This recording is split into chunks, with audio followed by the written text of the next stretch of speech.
네, 우리 앞에 옆뒤에 계신 모든 분과 이렇게 인사했으면 좋겠습니다. 주님의 사랑으로 사랑하고 축복합니다.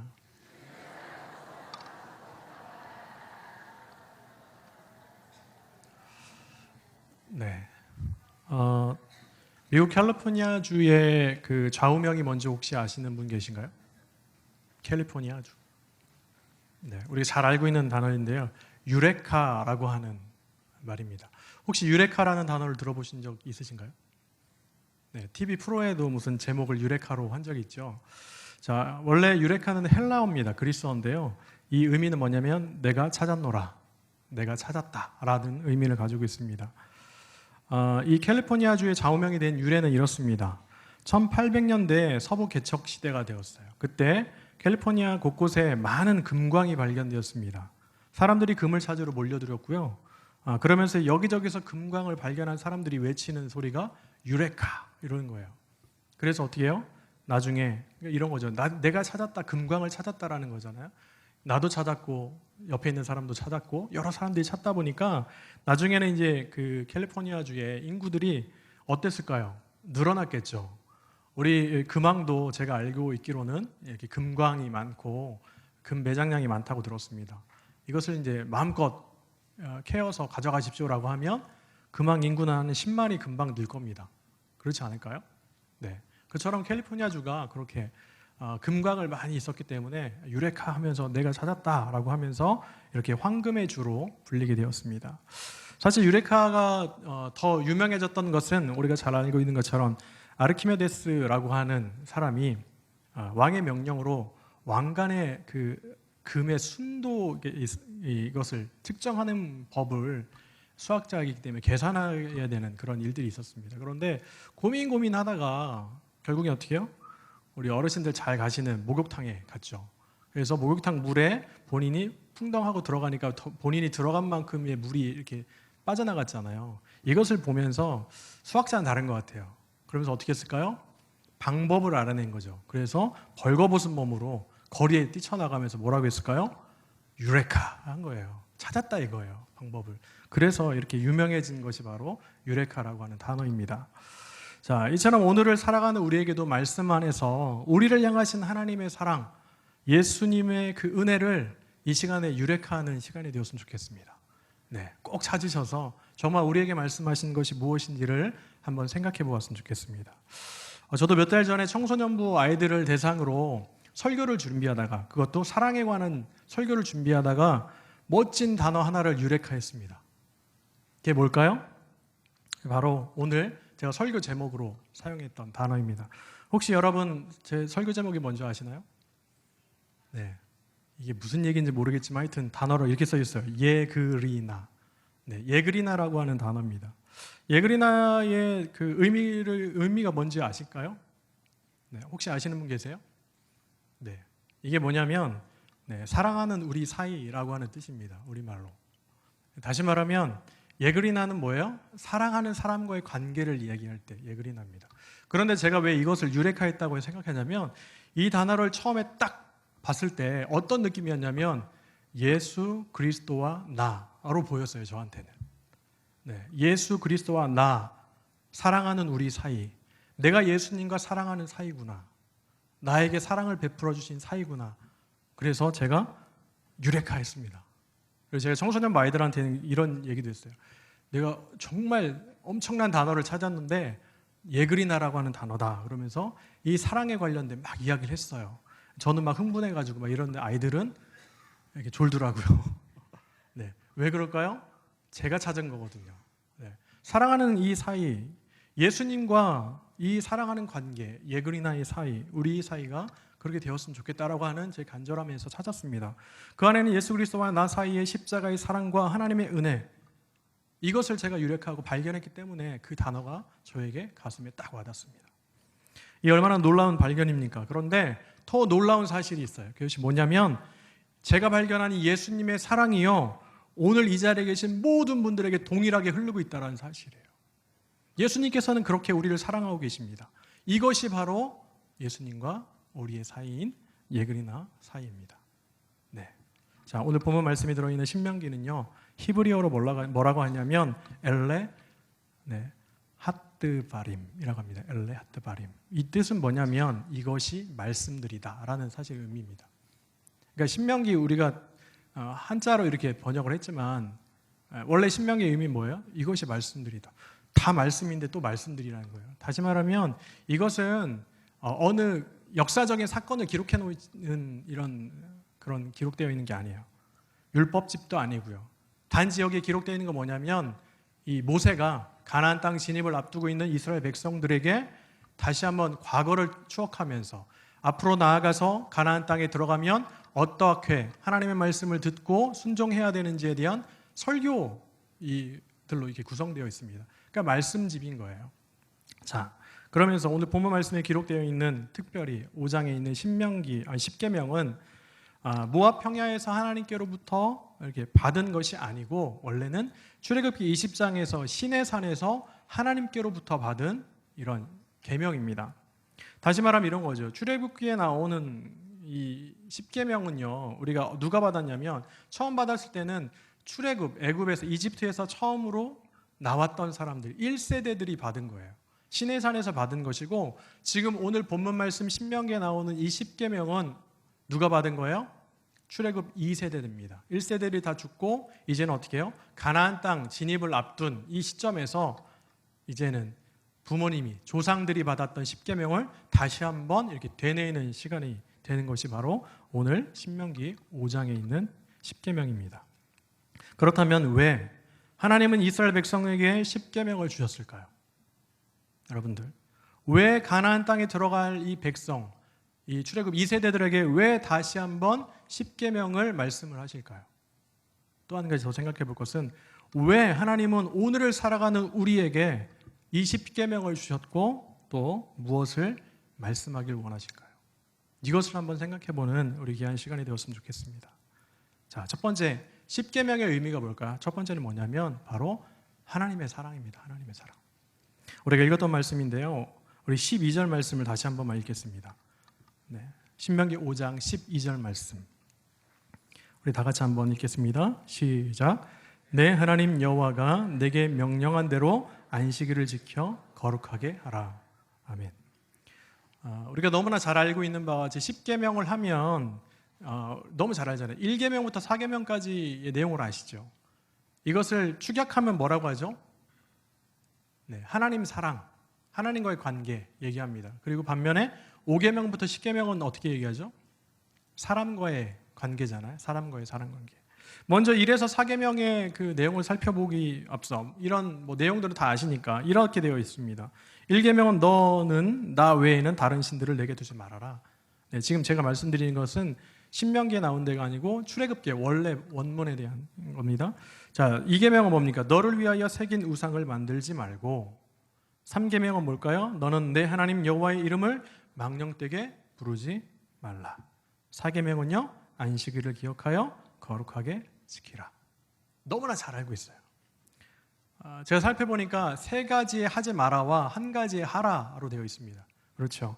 뭐뭐 하지 마라, 뭐뭐 하지 마라, 뭐뭐 하지 마라. 그리고 뭐뭐 해라. 이렇게 구성되어 있습니다. 자, 십계명의 내용은 아까도 말씀드렸지만 너무나 잘 알고 있어요. 그런데 그렇다면 오늘 나누고 싶은 것은 뭐냐면 이렇게 우리가 잘 알고 있는 십계명을 주신 하나님의 마음이 뭘까? 왜 주셨을까를 한번 생각해 보자라는 거예요. 우리가 자칫 이 계명들에 대해서 오해를 하시면 어떻게 하냐면 하나님은 무섭고 하나님은 사랑이 없는 분처럼 그렇게 생각할 수가 있습니다. 야, 법을 이렇게 지키라고. 네. 혹시 법 좋아하시는 분 계신가요? 이렇게 하십시오. 이렇게 하십시오. 네. 이렇게 자칫 오해할 수 있습니다. 왜냐하면 계속해서 다른 신들을 두지 마라, 우상 만들지 마라, 여호와의 이름을 망령되게 부르지 마라, 거룩하게 안식일 지켜라. 너무나 딱딱하잖아요, 사실. 네.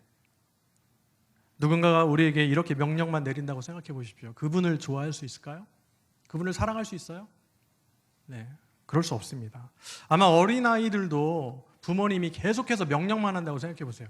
너 이거 해, 저거 해, 이거 하면 안 돼. 어떻게 될까요? 엄마를 사랑할까요? 사랑한다고요? 네, 저는 못할 것 같습니다. 왜냐하면 계속해서 이 명령 안에 저는 사랑을 발견할 수 없기 때문이에요. 여러분들, 저희 가정에 두 아이가 있는데 그 5살 난 둘째 아이가 있습니다.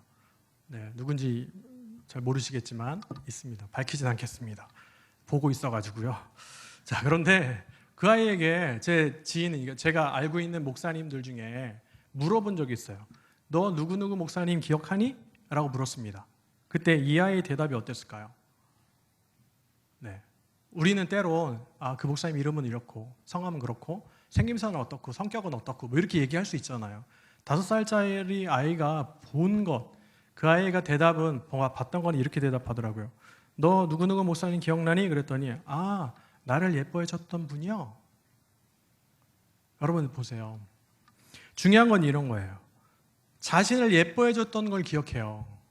그렇죠? 인간관계를 한번 살펴보십시오. 우리가 누구를 좋아하고 사랑해요. 왜 사랑할까요? 그분이 나를 좋아해 주니까. 그분이 나를 인정하니까. 그분이 나를 사랑하고 높여주니까. 잘 생각해요. 내가 누가 싫어요? 왜 싫어요? 그분이 나를 무시하니까. 그분이 나에게 명령만 하니까. 그분이 나를 사랑하지 않으니까. 그런 거 아니겠습니까? 자, 세상에 그 누구도 명령받는 것을 기뻐하는 사람은 단 한 사람도 없습니다. 그리고 자신을 무시하거나 업신여기는 것을 좋아하는 사람이 한 사람도 없어요. 그렇다면 왜 하나님께서는 이스라엘 백성들에게 10계명을 주시면서 이렇게 하라고 명령을 내리셨을까요? 그것은 하나님의 사랑입니다. 하나님의 사랑. 자, 하나님의 사랑법 표현에 대해서 그 특징을 한번 살펴볼게요. 하나님과 관계를 나타냈던 1에서 4계명까지를 한번 보시겠습니다. 평상시에 하지 마라, 하라, 이거에만 집중하면 율법적이다, 너무 힘들다, 이것을 어떻게 지켜내? 불평이 나올 수 있어요. 그런데 그 이전에 하나님의 마음을 가지고 좀 더 자세히 율법을 들여다보면 그 안에 사랑이 있음을 발견할 수 있습니다. 그것이 무엇입니까? 바로 1에서 4계명을 지킬 때 얻게 되는 유익이 무엇이냐라는 거예요. 여러분, 1에서 4계명을 지켰을 때 얻게 되는 유익이요, 하나님께 유익이 됩니까? 하나님께 유익이 될까요? 그렇지 않아요. 절대. 사람에게 유익이 됩니다. 모두 이스라엘 백성들에게 유익이 되는 것이 바로 1에서 4계명을 지켰을 때 얻게 되는 겁니다. 예를 들어 이런 게 있습니다. 2계명을 한번 살펴볼게요. 자, 2계명에 뭐라고 되어 있죠? 너를 위하여 새긴 우상을 만들지 말고. 새긴 우상을 만들지 말아야 하는 이유가 뭡니까? 바로 너 때문에, 너를 위해서라는 거예요. 앞에 선행되는 게 뭐예요? 너 때문에 우상을 만들지 말아라 라는 거죠. 다시 말하면 이스라엘 백성들 자신들을 위해서 우상을 만들지 말라는 거예요. 그렇다면 왜 이 백성들에게 이것이 왜 백성들을 위한 것이기에 만들지 말라고 했을까요? 그 이유는요, 우리가 하나님을 떠나면 죽게 될까 봐 하나님은 우상을 만들지 말라고 합니다. 처음에 인간을 창조하실 때 에덴 동산에서 하나님과 어떤 사이였죠? 예그리나 사이였어요. 예그리나. 사랑하는 사이였습니다. 그런데 어떻게 됐죠? 하나님과 이 죄악이 우리 안에 끼어들었어요. 하나님과 우리 사이에 죄악이 끼어들면서 어떻게 됐습니까? 이 죄악이 하나님과 우리 사이, 이 사랑하는 사이에 끼어들면서 그 사이를 깨어뜨렸어요. 그리고 더 나아가서 어떻게 됩니까? 우리의 삶은 이제는 고통, 슬픔, 그리고 사망에 이르게 됩니다. 그런 의미에서 우리는요, 우리가 섬기고 있는 우상들이 어떤 것이 있는지 늘 자신을 살펴봐야 합니다.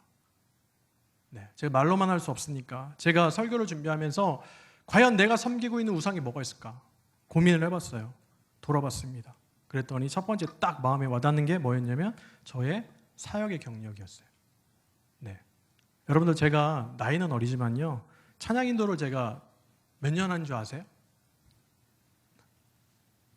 제가 찬양 인도를 27년 했습니다. 네, 27년 동안 찬양 인도를 하고 있어요. 지금도. 제가 새벽 예배를 나이는 어리지만 24년 다니고 있어요. 24년째. 네, 부교육자 생활을 제가 21년째 하고 있습니다. 되게 많죠. 많이 했죠. 이게요, 저의 우상이 될 때가 있어요. 내가 이 정도 한 사람인데, 내가 이렇게 했는데. 여러분들 그러지 않으세요? 때로는 어떻게 해요? 학벌이 우상이 되고요. 때로는 직분이 우상이 됩니다. 여러분, 이처럼 우리가 항상 깨어서 자신을 돌아보지 못하면 나의 소유, 나의 위치, 나의 신분, 나의 자녀. 이 모든 게 뭐예요? 나를 넘어뜨리는 우상이 될 수 있습니다. 그러기에 우리는 우상을 만들지 않기 위해 날마다 자신을 돌아봐야 합니다. 여러분들 생각해 보세요. 내가 어떤 또 다른 신을 섬기고 있는가? 내가 우상 삼고 있는 건 뭔가? 오해하지 마세요. 뭐 여전도회 회장님이 우상인가요? 아니잖아요. 계신가요? 죄송해요. 예를 그렇게 들어서. 네. 내가 어느 위치에 있는 게 이게 우상이 아니잖아요. 그렇게 하면 안 되죠. 섬김의 자리잖아요. 잘 기억하셔야 돼요. 하나님을 망령되이 부르는 것, 다른 신을 섬기는 것, 이 모든 것들이 다 뭐예요? 다 우리를 위한 거예요. 그렇게 하지 말라는 거예요. 그렇게 할 때 우리가 죽을 수밖에 없으니까. 하나님은 분명히 우리에게 말씀하십니다. 또한 안식일도 마찬가지예요. 제가 정확히 기억은 안 나요. 제가 설교에 인용을 했었는데 제가 막 찾다가 못 찾았습니다. 시간이 많지 않아서. 제가 예전에 글을 하나 본 거 있어요. 이게 사전 설문조사했던 것 중에 하나가, 이 조사를 했던 것 중에 사람들이 며칠을 쉬고 이렇게 며칠 텀으로 쉴 때 가장 능률이 오르고 되게 건강한가 조사를 막 했었어요. 실험을. 이틀 쉬고 3일 쉬고 그다음에 뭐 이렇게 뭐 4일 일하고 쉬고 5일 일하고 했는데 거기에서 얻어진 결론은 뭐냐면 일주일 단위였어요. 일주일. 네, 일주일 동안 일하고 쉬는 것이 가장 건강하고 능률이 올랐다라는 거예요. 여러분들뿐만 아니라 이 조사뿐만 아니고요. 진정한 쉼이 무엇입니까? 그것은 바로 하나님과 함께할 때 진정한 쉼이 나타날 수 있어요. 주일은 하나님 앞에 예배합니다. 하나님 말씀 안에 거하고 하나님 앞에 온전히 나아갈 때 우리는 진정한 쉼을 얻을 수 있어요. 뿐만이 아니에요. 이 날을 하나님께서 어떻게 하셨어요? 바로 복되고 거룩하게 하셨습니다. 우리가 복되고 거룩한 날 나와서 하나님과 함께하는 것이 진정한 우리의 쉼이 얻어지는 거예요. 여러분들, 하나님의 계명은 사랑입니다. 하나님의 마음은 사랑이에요. 우리를 향하신 그 하나님 사랑의 고백입니다. 그래서 우리가 십계명을 통해서 우리가 얻을 수 있는 것은 무엇이냐라고 하면 바로 하나님의 마음을 볼 수 있어야 돼요. 십계명을 통해서 우리를 사랑하신 그 하나님의 마음, 그것을 발견하는 것, 그것을 유력하는 것이 바로 오늘 말씀을 통해서 함께 나눠야 될 하나님의 마음, 그것입니다. 그래서 우리가 이와 마찬가지로 하나님의 사랑과 함께 하나님과 그 사랑하는 사이, 예그리나와 같은 그런 하나님의 사랑이 우리 사이가 되고 또 하나님의 마음을 발견할 수 있는 우리의 삶이 되기 간절히 축원합니다. 자, 그렇다면 두 번째입니다. 두 번째는 무엇일까라고 하면 우리가 너무나 잘 알고 있는 것처럼 이웃사랑입니다. 이웃사랑. 네, 우리 16절 말씀 한번 읽겠습니다. 우리 신명기 5장 16절 말씀. 네, 찾으셨으면 다 같이 읽겠습니다. 시작. 너는 내 하나님 여호와께서 명령한 대로 내 부모를 공경하라. 그리하면 내 하나님 여호와가 내게 준 땅에서 내 생명이 길고 복을 누리리라. 아멘. 이 또한 너무나 우리가 잘 알고 있는 말씀이죠. 우리 앞에서 나눴던 것처럼 5에서 10계명은 사람과 사람 사이의 관계를 얘기해요. 그 사랑을 이야기합니다. 자, 그런데 그 중에 첫 번째가 5계명이잖아요. 그 5계명이 무엇입니까? 핵심은 내 부모를 공경하라라는 거예요. 이 계명은 자식된 도리에서 당연히 낳아주시고 길러주신 부모님을 당연히 공경하는 거예요. 아주 지극한 일이 당연한 거잖아요. 자, 그런데 부모 공경에는 더 놀라운 비밀이 숨겨져 있습니다. 그게 뭐냐면 바로 부모님을 공경할 때 얻게 되는 하나님의 복이에요. 그 복이 무엇이에요? 우리가 읽었던 16절에 보면 하반절에 이렇게 되죠. 내 부모를 공경하라. 그리하면 내 하나님 여호와가 내게 준 땅에서 내 생명이 길고 복을 누리리라. 나는 단지 나를 낳아주시고 길러주신 부모님을 사랑하고 공경하는데 그렇게 되면 하나님께서 우리에게 주시는 것이 무엇이냐? 바로 장수할 수 있는 복을 주세요. 네. 자, 세상의 모든 사람들 가장 큰 욕망 그리고 가장 큰 두려움이 뭘까요? 제가 이것을 고민해 봤는데 사람들이 이 땅을 살면서 가장 큰 욕망 이건 정말 하고 싶다라는 게 뭘까요? 제가 볼 때는 건강한 모습으로 오래오래 사는 것 이거 아니겠습니까? 네. 반면에 가장 큰 두려움이 뭐냐? 죽음이에요, 죽음. 그렇지 않으세요? 네. 이 둘은 좀 반대되는, 상반되는 의미를 지니고 있으면서도 동전의 양면성과 같이 뗄래야 뗄 수 없는 그런 모습입니다. 왜냐하면 살다가 죽으면 바로 죽음이잖아요. 사망이잖아요. 네. 그런 의미에서 성도님들 혹시 오래오래 살고 싶으시죠? 아닌가 보네요. 아니면 그냥 오늘까지만 살고 싶으신가요? 대답을 안 하시네요. 네, 괜히 물어봤습니다. 마음 안에 답을 얘기해 보세요. 나는 그냥 오늘까지만 살아야지. 나는 3시까지만 살아야겠다. 이러신 분 계세요? 없어요. 건강한 모습으로 하나님 부르실 때까지 오래. 네, 농담으로 그러잖아요. 모세처럼 눈 안 흐리고 다 이렇게 건강한 모습으로 어떻게 해요? 120세 정도만 살았으면 좋겠다 라고 하는 생각을 하실 때도 있잖아요. 그렇죠? 다 아실 거예요. 그러니까 마찬가지로 세상의 사람 누구나 진시황제처럼 영원한 삶을 살고 싶은 마음이 있어요. 큰 욕망이 있습니다. 네. 그렇다고 한다면 하나님의 사랑을 받은 성도 여러분, 제가 오래오래 사실 수 있는 방법을 말씀드릴게요. 그게 뭐예요?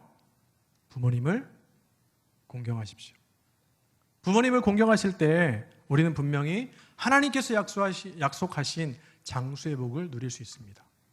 네, 부모님 공경하시는 거 우리의 삶으로 공경하셔야 돼요. 그때 하나님의 복을 누립니다. 자, 이렇게 얘기하면 분명히 여기 계신 분들 중에 속으로 이런 말씀하실 분이 있습니다. 이런 생각하시겠죠? 우리 부모님은 돌아가셨는데? 네, 그럴 수 있습니다. 자, 그래서 제가 그분들을 위해서 장수할 수 있는 복을 또 한 가지 희소식을 전해드리겠습니다. 그게 뭘까요? 그것이 바로 6에서 10번째까지의 계명입니다. 6에서 10계명. 6번째 계명이 뭐죠? 살인하지 말래요. 그 다음은 간음하지 말라. 도둑질하지 말라. 내 이웃에 대하여 거짓 증거하지 말라. 내 이웃의 집을 탐내지 말라. 왜 이게 그런지 설명을 드리겠습니다. 여러분, 살인하는 사람과 살인하지 않은 사람이 있다고 생각을 해보세요. 과연 누가 더 오래 살 수 있을까요? 살인을 한 사람과 살인을 하지 않은 사람이 있어요. 누가 더 오래 살까요? 제가 생각할 때는요, 살인하지 않는 사람이 더 오래 살 확률이 높습니다. 왜요? 2가지 이유에서 그래요. 첫 번째는 뭐냐면 제가 생각할 때 하나님께서 하나님의 형상대로 빚으셨어요. 사람을. 그 코에 생기를 불어넣어서 생명이 되었어요. 이렇게 하나님께 창조하신 사람을 죽이는 행위는 하나님의 창조 행위를 역행하는 거예요. 그렇죠. 그리고 하나님께서 주신 복, 뭡니까? 생육하고 번성하여 땅에 충만하라 라고 말씀하신 이 명령을 깨트리는 죄악입니다. 하나님께서 이렇게 하라고 하셨는데 그 사람을 죽였어요. 그 사람이 하나님의 말씀대로 못 살았잖아요. 이건 죄악입니다. 2번째 이유는 이렇게 생각했습니다. 우리가 살인을 하면 어떻게 해요? 법적으로, 물론 우리나라가 사형이 집행되지는 않는 걸로 알고 있지만 그래도 어떻게 해요? 오랜 세월을 감옥에서 지내야 됩니다. 건강하고 밝게 이렇게 생활하는 사람과 감옥에서 오래 생활하는 사람 누가 더 오래 살까요? 제가 생각할 때는 전자입니다. 건강하게 살인하지 않고 마찬가지예요. 간음하는 거, 도둑질하는 거, 이웃을 증거하는 거짓 증거하는 거, 탐내는 거 다 마찬가지예요. 왜 하나님께서 이런 계명을 주셨을까? 사랑하라고. 사람과 사람 사이에 하나님의 백성 간에 사랑하라고 우리에게 이 말씀을 하셨습니다. 그렇기 때문에 어떻게 됩니까? 사람과 사람 사이에는 서로에 대한 사랑, 존중, 그리고 그러한 마음을 통해서 서로에 대해서 예의를 지켜야 됩니다. 이것이 우리가 세상 사는 사람들, 세상의 바른 이치예요. 그런데 사람들은 죄악으로 인해서 서로를 존중하기는커녕 서로를 짓밟습니다. 시기합니다. 심지어는 자신의 뜻과 맞지 않는다고 해서 살인하게 이르러요. 이러한 상황 가운데 하나님께서는 우리를 사랑하시는 그 마음으로 다른 사람을 사랑하라고 우리에게 십계명을 주셨어요. 사랑하라고. 그러므로 이제 우리는 어떻게 될까요? 하나님께로부터 받은 이 사랑 가지고 우리도 사랑해야 돼요. 우리만 누리지 말고 서로 사랑해야 돼요. 우리가 우리 이웃들에게 나누면서 살아가야 합니다. 그것이 바로 하나님께서 5에서 10계명을 주신 하나님의 그 진정한 뜻입니다. 그러기에 하나님께 이런 사랑을 받은 우리가 온전히 이 사랑도 나누는 우리의 삶이 되어야 될 줄로 믿습니다. 자, 이제 마지막입니다. 그렇다면 한 가지 사랑이 더 숨겨져 있어요. 그게 뭘까요? 그것은 바로 자기 사랑입니다. 자기 사랑. 우리 마지막으로 한 말씀만 읽고 마치겠습니다. 우리 3절 말씀입니다. 신명기 5장 3절입니다. 읽겠습니다. 시작. 이 언약은 여호와께서 우리 조상들과 세우신 것이 아니요 오늘 여기 살아있는 우리 곧 우리와 세우신 것이라. 아멘. 마지막으로 생각해 볼 것이 뭐냐면 십계명을 왜 주셨을까? 그것은 결국 나를 향하신, 우리를 향하신, 각 자신을 향하신 하나님의 사랑이라는 거예요. 왜냐하면 하나님과의 사랑 관계, 이것을 통해서 어떻게 해요? 하나님의 사랑 안에 온전히 거해요. 그리고 이웃들과의 이 사랑의 관계 가운데서 사랑하면서 장수의 복을 누릴 수 있어요. 네. 다시 말하면 우리는 하나님과 사랑하고 이웃과 사랑하면서 가장 사랑은 내 자신이 받는 거예요. 내 자신을 사랑해야 되고요. 그런데 여기서 한 가지 더 생각해 보는 것이 있습니다. 그것은 뭐예요? 이렇게 더 받아야 하는 사랑이 아직 한 가지 있는데 그것이 자기가 자기를 사랑하는 거예요. 여러분들, 바로 자신 스스로를 사랑하는 것, 네, 이건 뭐 지극히 당연한 거 아니겠습니까? 그렇죠? 여러분들 자신을 사랑하고 계신가요? 스스로 자신을 사랑하세요? 네, 사랑하시죠. 그러니까 어떻게 해요? 모든 사람이 본능적으로 위험한 일이 닥치면 어떻게 해요? 막 피해요. 그렇죠? 뭐가 이렇게 날라오면 딱 맞고, 그렇죠? 몸이 아프면 어떻게 해요? 병원에 가요. 가지 않나요? 아, 나는 그냥 이대로 놔둘래. 내 자신을 좀 괴롭혀야겠어. 감기에 걸렸는데 막 병원도 안 가고 이러시나요? 아니잖아요. 기침만 딱, 나 몸이 이상해. 그러면 병원 가시죠. 네. 기침이 좀 더, 내가 큰 병 걸렸나? 뭐 걱정하시잖아요. 왜? 나를 사랑하니까. 자신을 사랑하니까 그렇게 하시잖아요. 그리고 자신이 꿈꾸는 일들을 위해 최선을 다합니다. 준비하죠. 내가 계획했던 것들을 막 열심히 준비해요. 더 나은 삶, 웰빙의 삶을 꿈꾸면서 날마다 한 걸음씩 전진해 갑니다. 그런데 중요한 게 있어요. 이 모든 것을 이루고 나면 상당수의 많은 사람들이요, 허무함을 느껴요. 허탈한 거예요. 그래서 쓰러집니다. 왜 그럴까요? 그 이유는 자신을 진정으로 사랑하고 있지 않기 때문이에요. 자, 다른 사람들이 보기에 좋아하는 것, 아름다워 보이는 것, 다른 사람들이 이렇게 박수 쳐주는 것에 집중하고 열심히 해요. 그런데 그것이 나를 사랑하는 일이 아닐 수 있어요. 다른 사람들이 좋아하는 거예요. 다른 사람들이 인정해 주는 거예요. 이것을 사랑으로 착각해서 계속해서 죽어라 일하고 죽어라 열심히 하지만 그것이 결국에는 자신을 넘어뜨리는 일이 될 수 있다는 거예요. 그런 의미로 보면 중독도 마찬가지입니다. 자신이 좋아서 밤을 지새우면서 게임하세요? 네. 저는 체력이 안 돼서도 밤을 못 새우지만 여러분들 보세요. 중독처럼 막 밤새워서 게임을 해요. 그리고 아시잖아요. 자신의 연약함을 알코올에 의존합니다. 새로운 권력인 연예인들이 되어서 돈을 많이 벌고 다른 사람들 앞에서 이렇게 군림하는 것, 떵떵거리는 것, 이것이 마치 인생의 목표인 것처럼 막 살아가요. 그런데 그것이 자신을 사랑하는 걸까요? 착각입니다. 진정한 자기 사랑은요, 이런 모든 것들로부터 벗어나는 거예요. 하나님께서 독생자 예수 그리스도를 우리에게 주신 그 사랑을 받은 자로서, 그리고 예수님의 십자가 사랑을 받아 교회로 부름받은 자로서 자신을 온전히 사랑해야 합니다. 그런 의미에서 볼 때 결국 십계명은 뭘까? 제가 정의를 내려봤습니다. 결국 십계명은요, 하나님께서 우리를 너무나 사랑하신 나머지 그 사랑을 우리를 향해서 노래하시는 사랑의 노래예요. 그리고 이웃들과 사랑을 노래하는 거예요. 이웃들과 사랑을 계속 얘기하는 거예요. 그리고 우리 스스로가 자신을 건강하게 사랑하는 것들을 노래하는 겁니다. 이것이 바로 사랑의 세레나데예요. 십계명은 그런 거예요. 그래서 이 십계명의 사랑을 제가 이렇게 노래했습니다. 제가 가사만 읽어드릴게요. 설교를 준비하면서 이런 곡을 썼어요. 날 향한 하나님의 사랑이 뭘까? 네, 아까 찬양인도 하실 때 불러주셨지만 날 향한 하나님 사랑은 독생자 예수를 주신 사랑이요. 그 사랑으로 우리는 구원받아 하나님을 아버지라 부르죠. 날 위한 예수님의 사랑은 우리를 교회로 부르신 사랑이요. 그 사랑으로 우린 부름받아 주님의 교회로 살아가죠. 나를 사랑하신 하나님 사랑, 나를 용서하신 예수님 사랑, 그 사랑으로 인해 하나님의 자녀로 주님의 교회로 살게 하소서. 나를 사랑하신 그 사랑 따라 나를 용서하신 그 사랑 따라 나도 나를 사랑하며 교회된 삶을 통해 이웃을 사랑하며 살게 하소서. 이렇게 제 나름대로의 세레나데를 고백했습니다. 이 시간에 이제 마칩니다. 그러므로 우리 10계명을 통해서 우리가 무엇을 얻어야겠습니까? 바로 하나님과 그 사랑의 관계, 이웃과의 그 사랑의 관계, 내 자신이 나를 사랑하는 그 건강한 사랑의 관계, 그 사랑의 관계, 예그리나의 관계가 되어야 될 줄로 믿습니다. 이 시간에 마지막으로 우리 한번 찬양하고 마칠 텐데요. 우리 고백했던 찬양입니다. 이따가도 뭐 되어 있지만 하나님의 그 사랑을 이렇게 기억하면서 한번 찬양으로 고백하고 마치도록 하겠습니다. 날 향한 하나님 사랑, 하나님의 사랑이 무엇인지 한번 생각해 보도록 하겠습니다. 네, 악기 좀 켜주세요.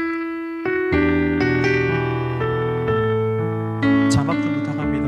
날 향한 하나님 사랑은 날 향한 하나님 사랑은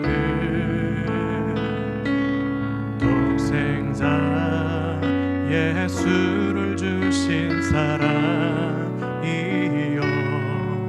그 사랑으로 우리 구원받아 하나님을 아버지라 부르소. 날 위한 예수님 사랑은 우리요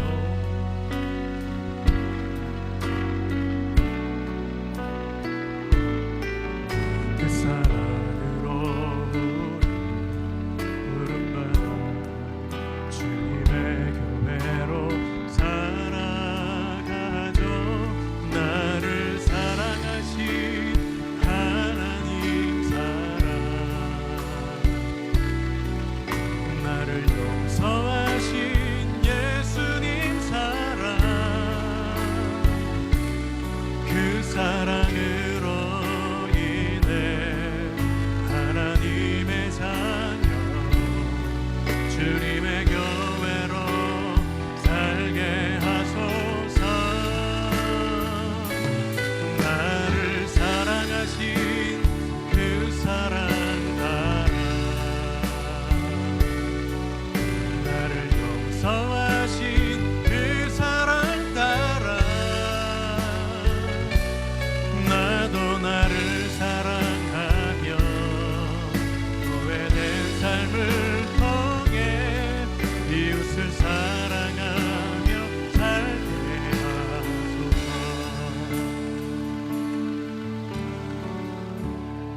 이 사랑처럼 우리도 하나님 사랑 따라서 예수님 사랑 따라서 그리고 이웃과 사랑하고 정말 자신을 온전히 사랑해서 하나님께서 기뻐하시는 교회된 삶으로 예그리나 공동체로 온전히 살아가시는 저와 우리 모든 성도님들의 삶이 되시기를 우리 예수님의 이름으로 간절히 축원합니다.